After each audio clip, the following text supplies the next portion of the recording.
Good evening, folks. And if it's 6 o'clock on a Wednesday, it's time for Off the Record, the Real Talk podcast with Ali Braswell. I'm Ali Braswell, your host, and so glad to join you here this afternoon for a great conversation that I promise is going to be a defining moment within the series on pivots in life and career. I'm so excited to be back here again with you for episode 4, which is on redefining stability.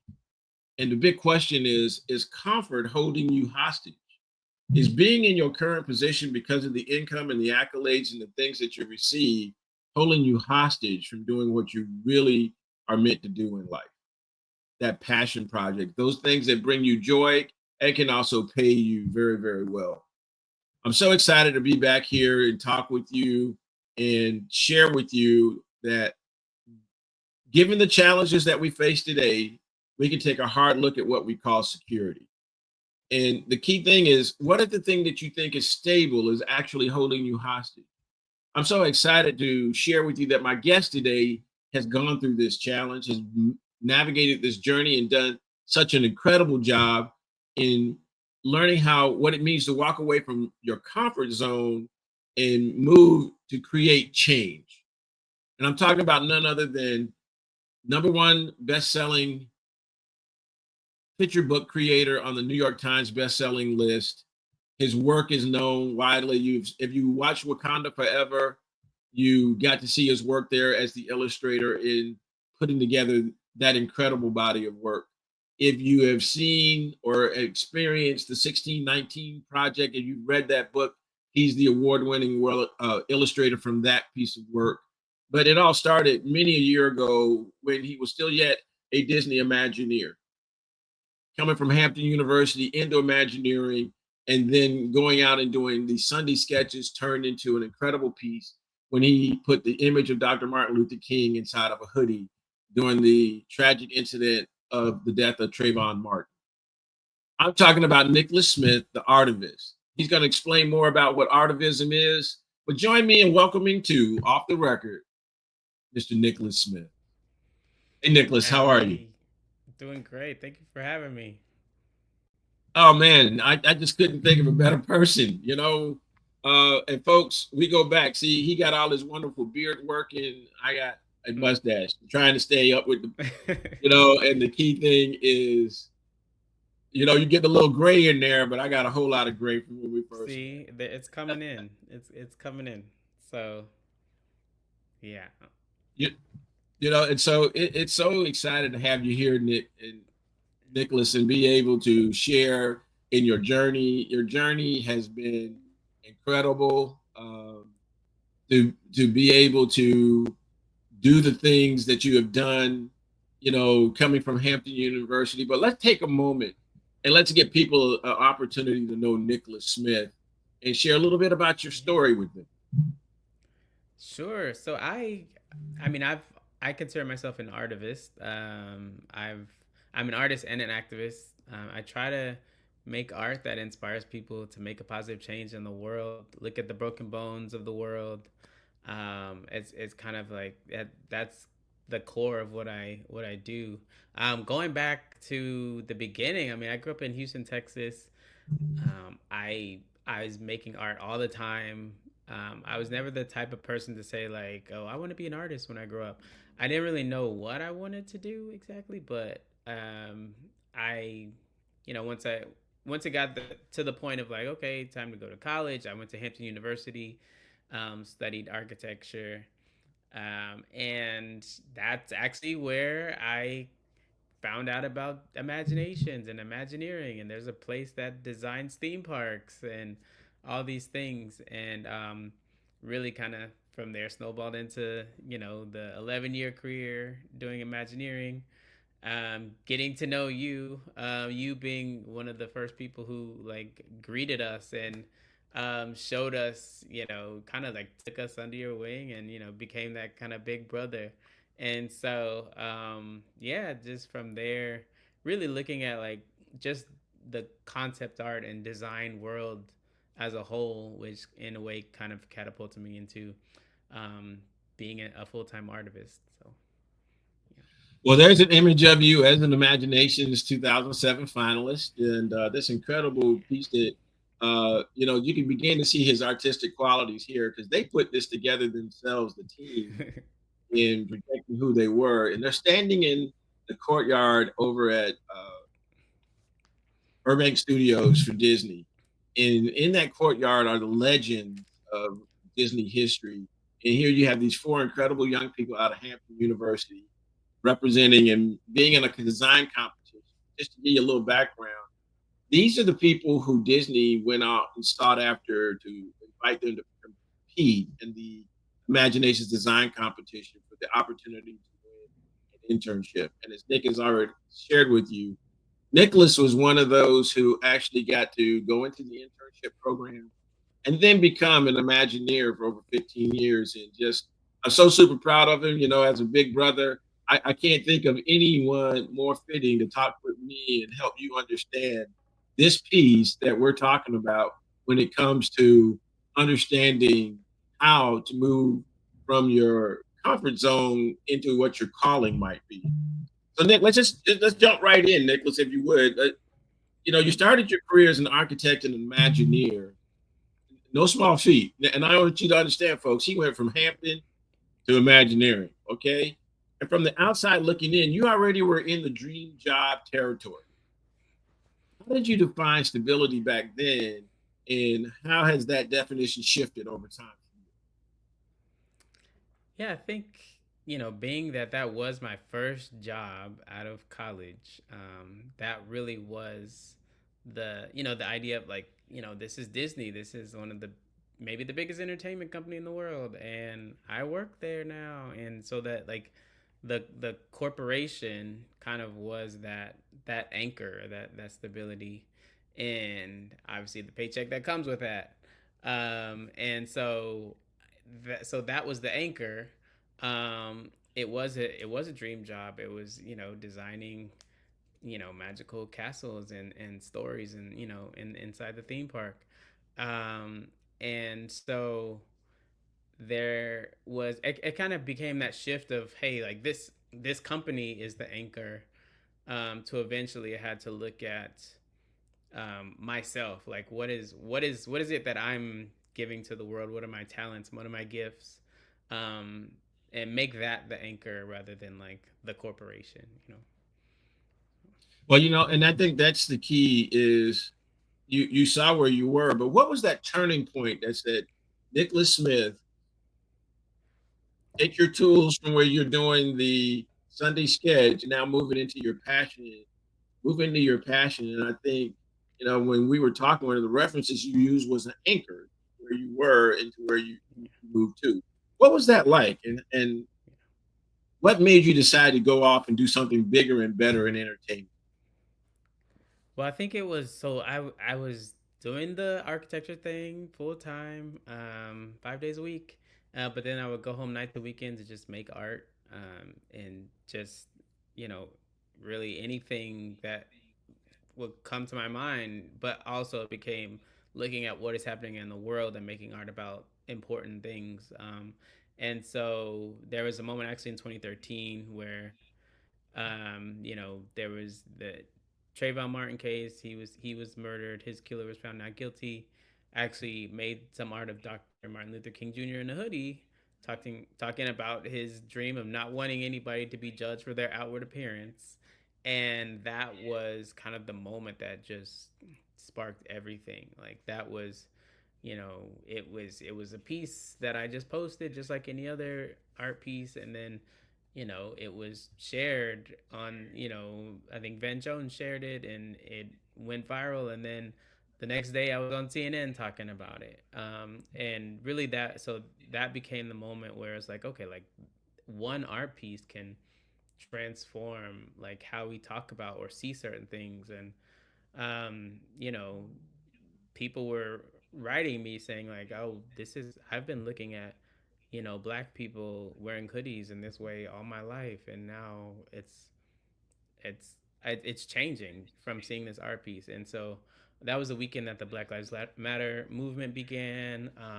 It was a lot was happening, right? And so that was the kind of the moment where like if you're an artist and an activist, you became an artivist like at that time. And so yeah, that was the shift right there, and it kind of it became that from that point to like just continuing like Palindo, Castillo, Alton Sterling, so many moments where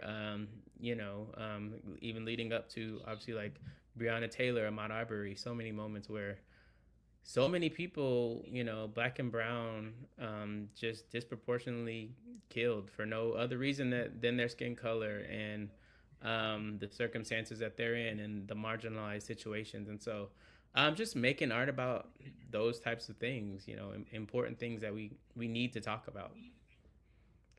Yeah, I think when you share that, you move from a structured environment to an independent, purpose-driven environment, and I know that had to come with some concerns, some fears, and some doubts. How was that to wrestle with that and to get to where you took that leap? Um, I think it was really kind of that thing of like, okay, there's the art that I'm making, and I feel like, is this art something that can change the world? Like, can art do that? Can art be the thing that changes the world?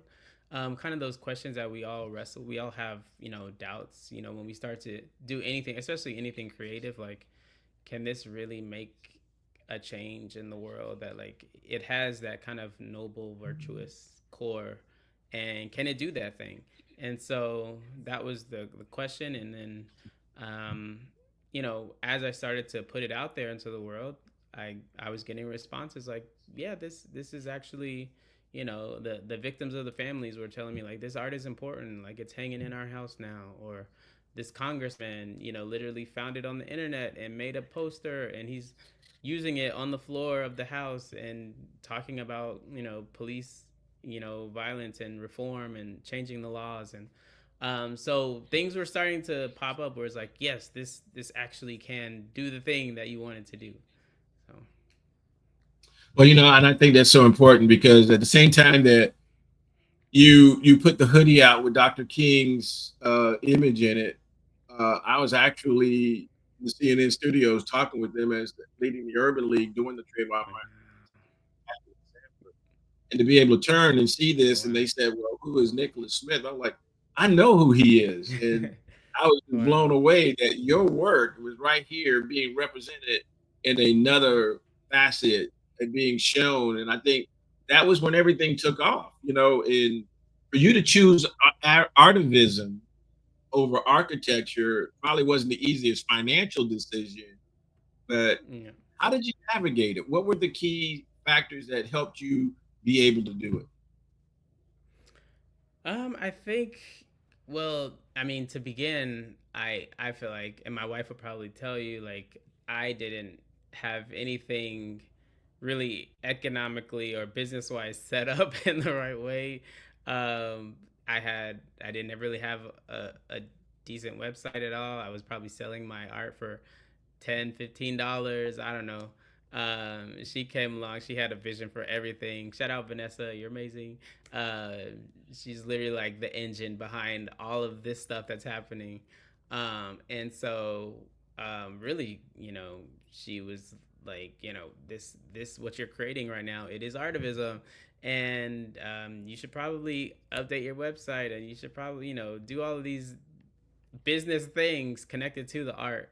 And having that kind of core and that base really helped me to, have the confidence to say like, this, I can do this. This could be a something that is its own thing, its own career, its own like full-time job.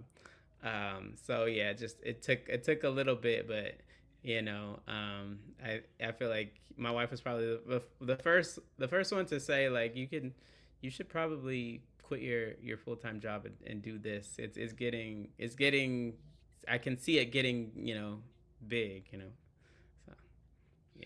Well, you know what? And I think hi Vanessa is so good to. I know you watching this from somewhere, and the woman behind the man that we're seeing here. Just proud of this whole Yeah. thing. folks, this family is someone that I love the term big brother because we have been connected for 18 years and we still talk. And every time he posts something, Yeah. I shoot him a note of encouragement, say I see you, that I'm here with Yeah. you, and I just appreciate all of what you're doing. But when you first took this step, what kind of support or pushback did you experience when you began using your art to directly address racial injustice and social movements and speak truth to power? I think it was. I feel like it was just being connected to the internet and posting art onto the internet every week for years. It kind of forms this group that's like it is a group that follows with the follows along on the art journey, provides feedback, gives support and encouragement, gives critiques. Even going back to the Trayvon piece, the MLK piece, it was like, there was a lot of encouragement and everything, and then the art also found its way to like Breitbart and Fox News and all these places, and so then I would get hate mail and all of this discouraging stuff, right? Sent comments and things like that, and so it became a thing where it was just like you get a lot from all sides, right? And so you kind of have to take the good with the bad, and you can let it kind of fuel you. You can let it slow you down. You can let it fuel you to something bigger. And so yeah, so it was a lot on both sides, really. Well, and I think when I look at all this great body of work here, I was trying to pull it up as you were speaking. You've seen moments in history and captured them beautifully. I remember, it's not in this piece, but it was one of my favorite pieces when you did the piece on the Peter Luongo at the Academy Awards, and then all of a sudden it started appearing everywhere. Tell us about when you saw your work, that feeling you had when Michelle Obama and Kamala Harris and others are beginning to share your work, your artivist. Yeah, I always say like I try to tell the young artists like don't be afraid to put your art out there. You never know where it's gonna happen. um, it could go anywhere. That's part of the reason why I became a published author illustrator, because I made some artwork of the ladies who won gold medals in 2016, and then it went viral on the internet, and then a Barnes and Noble rep said, "Can you turn this art piece into a picture book in 3 weeks?" And that's how it all started for that, and so many people with monumental platforms just like really connecting with the art, and you just never know how it's going to affect people and how it's going to really inspire them to share it and talk about, hey, how does this art inspire you? How can we use it to you know push forward with this movement, this thing that we're trying to do? So it turned into so many things, and I love that it turned into stories for books where I can talk about like 6-year old Ruby Bridges, like she writes her story and I can illustrate her story. We can talk about women who won the World Cup. We can talk about the Confederate flag. We can talk about um, you know 400 years ago, the founding of this country, and the terrible time of slavery, and but also my ancestors from Central West Africa. And so there is an endless amount of stories to be told. I just love that I can like visualize that, especially in the picture book form, where it can be a 3-year old, it can be 100-year-old person, anybody, right? So like, we can all gather around these picture books and tell these stories in that way. So out of the works that you've done, the Born on the Water, History of We, which is your latest book. And I want to plug right now, folks, shameless plug. If y'all don't have the History of We on your shelves and all of those wonderful collections, this is the time to add them to your library. You can go to his website, nikkolasmith.com. You can go to Amazon, Barnes and Nobles. He's in everywhere. And we just need to support this because, but at the same time, what a pleasure to read and see yourself represented in this imagery. So, out of all of Thank them, you.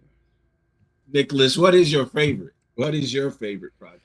Um, I mean, I used to say it's like a kind of like a tie between the artivist, which is that whole artivist journey, um, in a picture book form, and then Born on the Water, because that's like the dream project, really. And so I feel like now it kind of maybe it's the history of we, my latest one, which is my first hand painted picture book. It is really, you know, looking at the beginning of modern humanity. Everybody in the world can be traced back to this lady who's on the cover of the book. I call her Mawa or Queen Mother. It really is. It was an eye opener for me just researching all of this stuff, looking at the first modern humans 200,000 years ago. They're called modern humans because they have the same skeletal structure as us, same brain capacity as us. Like they laughed and cried as us, spoke sentences with nouns and verbs, and I think I feel like it's never really been talked about in textbooks. Like there was just this 200,000 year gap where I grew up in Texas learning about, like, I don't know, Davy Crockett in the Alamo and stuff like that, and learning about the cradle of civilization 10,000 years ago, and the birthplace of civilization is actually Ethiopia, like 200,000 years ago. And there's so much invention, from exploration to medicinal healing to astronomy to all the stuff in Africa before we even left Africa. And so I feel like this book is kind of like that educational justice piece that really doesn't get talked about enough, right? Or at all. And so that I think that's why I wanted to make this book. So yeah, check it out. Available everywhere books are sold, and I have a lot of other stuff on Nikkolas.art. So feel free to check all that out. And I just feel like there's so many, like I said, there's so many stories that need to be discussed. And even with the history of we, it's kind of like a National Geographic documentary in picture book form. It is science based. It's been vetted by the Leakey family, who's like the top paleontologist in the world. And so um a lot of my books, if you might have seen, they're on banned book lists. They've been blocked because one is about Ruby Bridges or the Confederate flag or whatever. And um, I feel like in some states they might try to block this book too for no reason, right? But it's like the more and more they try to like cover up history and not talk about the important topics, the more we need to make stories, art, poetry, films, all those things, right? We need to make more creative things about all of the things that they're trying to cover up. So, yeah, I think it's vital. We have to do it. So, I think it's so important to use your voice and you use your thank you. your canvas and your brush to actually tell the true story, right? And to speak Yeah. truth to power. And I think about one of your images that you created that was so powerful during the time when people were talking about the woke movement, and you have this incredible illustration or picture of this young, what I like to think of as little Nick. By the way, my wife is Mm-hmm. a huge fan of yours, and she says she sees the little Nick in all of your work. But little Nick standing at that chalkboard in writing, can you share with us a little bit about what were you thinking when you created that piece? I think that kind of like is in line with the all of the artivism, the everything that is about, like, you know uncovering, talking about the broken bones, like not shying away from it. The kid is writing names like Robert Smalls right on the chalkboard. There's talk of things like the six grandfathers, which we now know as Mount Rushmore, right? Just uncovering all these types of history, right? And it's literally like being woke, like not falling asleep, and not hiding from the important things that will move us forward, right? It's like we need to be aware of these things, right? And so Yes. yeah, that was kind of like, another one of those ways to like encapsulate all of the artivism into one piece. Like this is what it's about. Like this is at the core. This is the point of it all, right? So, Well, and that's where I think when you think about your body of work and what and our topic here, which is how to move from stability into another realm of stability or where you're in your passion zone. yeah. What have you learned about yourself as you walked away from comfortable work to pursue your transformational impact? I think. Well, I so one thing is my passion. It took me a while to realize, hey, my passion is art. That's what maybe I should be doing that full time. But at the same time, I think my passion is aligned with my purpose, and that's very important for what I do. And I don't know if everybody can necessarily say that. I don't know if that's like a mandatory thing to get to, right? But I love that it syncs up for me in my life, just like the passion of concept art and creating and illustrating. Like I've found a way that actually my purpose of like trying to make the world a better place and get people on board with fixing things and contacting their district attorney and signing this petition and doing all these things. I can do that with my art. So it is like the passion and the purpose put together. So that was, I think it was very important to understand about who I am and how I can, really just like go about like the rest of my life, the rest of my career, with that mission and doing it in that way. So So for anyone who is afraid to leave, what's safe because the paychecks coming in, no issues, no challenges. What would you say to them to encourage them to make that leap or to begin to explore it and the steps that you took? um, I would ask you like what plans have you put in place in terms of the practice or the work? Like what work have you been doing?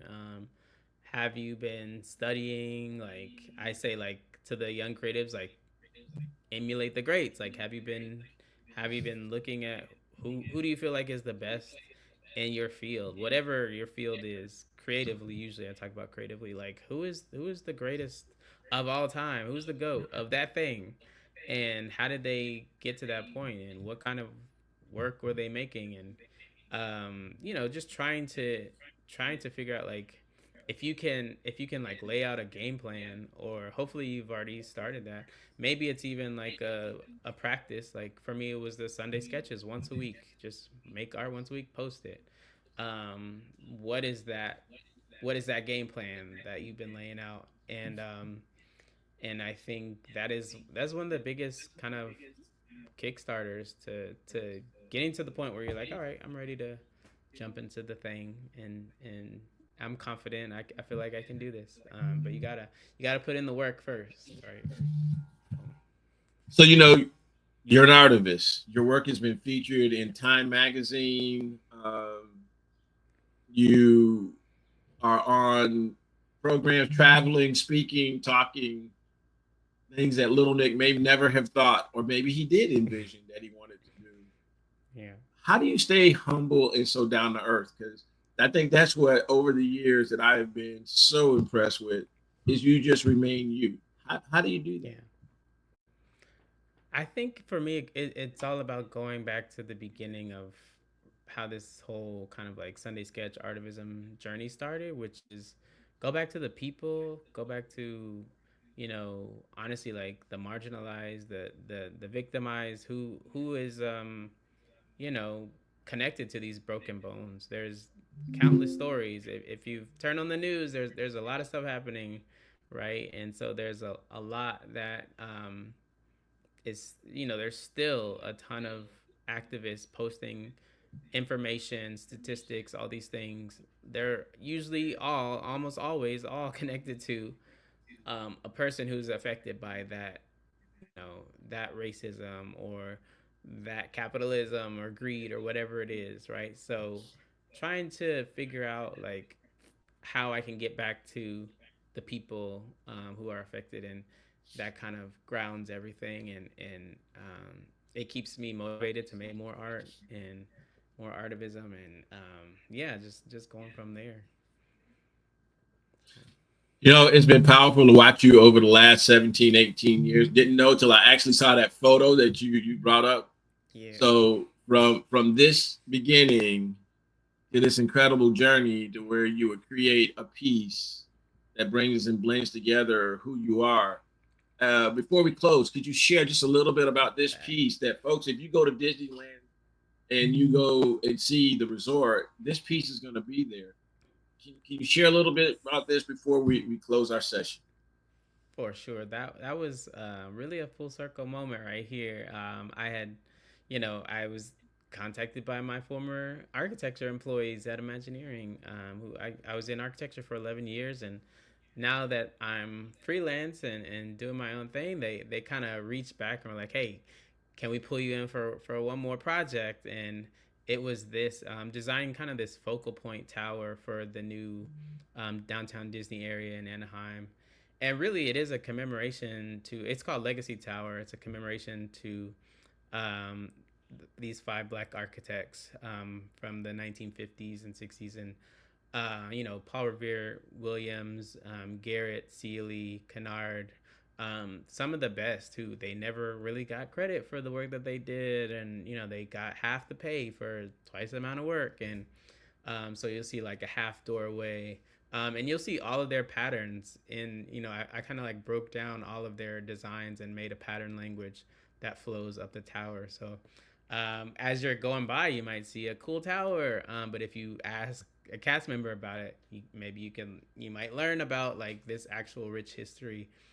So it really is, in a way, it's like an artivist piece. Like it's something that is connected to a history that needs to be talked about that didn't get talked about historically, and I love that it's there. As a kind of like this piece that is a focal point for the new land. So very excited about Legacy Tower. Well, Nick, I know we could talk on for forever, and I know you got things to do, and I'm just so thankful for the gift of your time, your talent, and your treasure that you share with me and my guests here on the Off the Record, the Real Talk podcast. And as we reflect on this, any parting words that you would like to share from Nikkolas Smith, artivist, the illustrator.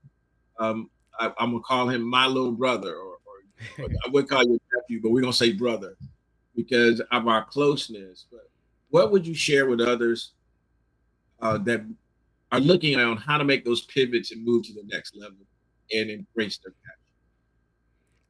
Well, first, I just want to say thank you, Ali, for being that kind of guide all those years ago, and you've helped propel so many folks, not just me, into looking at what our vision is, what our future could be. So thank you for that, and I'm just honored to be able to make art, for a living, and I would encourage young folks to just like really look at, again, what is that passion, and can you tie that passion to a purpose that is bigger than yourself. And it's just interesting, like in this moment that we're in right now, with there's so much confusion and division and racism and all these things. I'm literally, coming out with a book in September called Change is Gonna Come, written by Sam Cooke, the legendary Sam Cooke. And I'm illustrating moments of segregation and, leading up to the Civil Rights Act. And it's just wild to see how many parallels there are today, with, laws being rolled back to the 1960s. And so it's a constant struggle. It's something that we always need to, be vigilant, and really try to figure out how we can creatively push back on all of these huge monumental issues that are plaguing our society today. And so I would encourage everyone to just, find that thing. What is that broken bone in the world that you want to fix, and how can you creatively solve that problem? So, There you have it, folks. Nikkolas Smith, yeah. artivist, Illustrator, just an incredible young man. So proud to have our connection. I look Thank forward to you. it. You know, wherever you are in life and you're prioritizing comfort over your calling, what I would ask is that what would it look like if you choose courage instead and decided to step out like Nick? As you think about that, as we close out this series on pivoting and changes will come.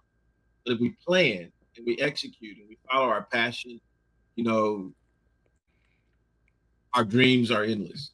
Achieving them are possible. And you can reach out and touch them. Nikkolas, thank you so much for joining us.